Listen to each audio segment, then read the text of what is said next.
Mi hanno detto che lunedì devo fare un'operazione qua all'occhio perché ho una frattura. Mi hanno rimandato a casa oggi solo perché sono troppo gonfio per fare l'operazione subito.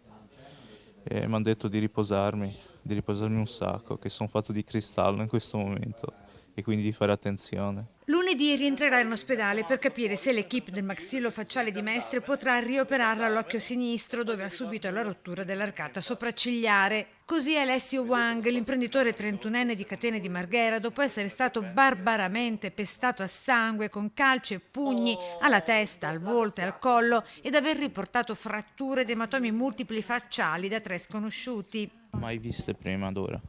Erano completamente sconosciuti. Probabilmente anche ubriachi, direi.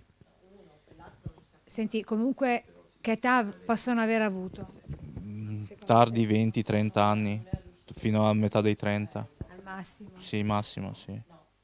Erano italiani. No, no, erano dell'Est Europa. Episodio di cui ha ricordi vaghi e molto confusi, racconta. Io di per sé non, cioè, dopo il primo pugno già non mi sono più reso conto di quel che stava succedendo, solo dolore a quel punto. Ho cercato di spingerli via, ma mi hanno assalito in tre dopo. Questo almeno mi hanno raccontato, perché naturalmente dopo il primo colpo io ero già per terra che mi agitavo e dopo mi hanno continuato a picchiare per circa 2 minuti, 3. Il fatto ieri all'ora di colazione nell'albergo di via Trieste, gestito da lui e da tutta la sua famiglia, quando si stava alternando con la mamma, Jin Wei-Fen, nel cambio turno. Se penso al fatto che avrebbe potuto fare questo che è successo a me e a mia madre, mi sarei sentito molto peggio. Meno male che si sono fermati con questo, insomma.